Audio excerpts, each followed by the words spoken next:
அன்புமணி ராமதாசுக்கும் இடையே மனக்கசப்பு நீடித்து வந்த நிலையில் தைலாபுரம் கூட்டத்தில் இன்று பேசிய மருத்துவர் ராமதாஸ் முக்கிய விடயங்களை கூறியிருக்கிறார். வன்னியர் சங்க மாநாடு முடிந்து தைலாபுரம் தோட்டத்தில் தொடர் ஆலோசனை நடைபெற்று வருகிறது. மருத்துவர் ராமதாஸ் தலைமையில் நடைபெறும் இந்த கூட்டத்தை அன்புமணி ராமதாஸ் புறக்கணித்து வருகிறார். இதனிடையே அன்புமணியை கட்சியிலிருந்து நீக்க நிர்வாகிகளிடம் ராமதாஸ் கையெழுத்து பெறுவதாக ஒரு தகவல் வெளியாகி அதிர்ச்சியை ஏற்படுத்தியது. எனினும் அப்படியெல்லாம் எந்த முயற்சியும் இல்லை என்று பாமக கௌரவ தலைவர் ஜி.கே. மணி மறுத்துவிட்டார். இந்த நிலையில்தான் பாமகவின் சமூக நீதி பேரவை நிர்வாகிகள் ஆலோசனை கூட்டம் தைலாபுரத்தில் இன்று நடைபெற்றது. இந்த கூட்டத்தில் பாமக கௌரவ தலைவர் ஜி.கே. மணி, பொதுச் செயலாளர் வடிவேல் ராவணன், தலைமை நிலைய செயலாளர் அன்பழகன், வழக்கறிஞர் பாலு உள்ளிட்ட நிர்வாகிகள் கலந்து கொண்டனர்.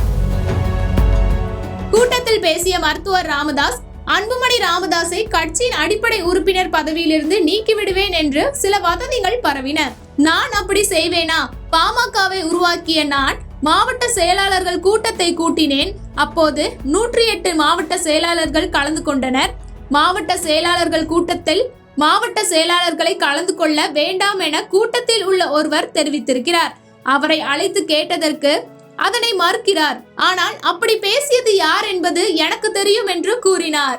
அதோடு சிங்கத்தின் கால்கள் பழுதுபட்டாலும் அதன் சீற்றம் குறையாது. அதனால்தான் நீச்சல் குளத்தில் குளித்த வீடியோ வெளியிடப்பட்டது. தைலாபுரம் கூட்டத்திற்கு அன்புமணி வருவார், கலந்து கொள்வார். எங்களுக்குள் மனக்கசப்பு இல்லை. இனிப்பாக செய்திகளை தான் இதுவரை சொல்லி உள்ளேன். இனிப்பான செய்திகளையே சொல்வேன். மருத்துவர் என்பதால் கசப்பான மருந்துகளை கூட நான் தருவதில்லை என்று தனது பாணியிலேயே பேசி முடித்திருக்கிறார் ராமதாஸ். கசப்புன்றது இல்லை, கசப்புன்றது நம்ம எப்பொழுதும் நான் சொல்லுவதில்லை, இனிப்பைத்தான் சொல்லுவேன்.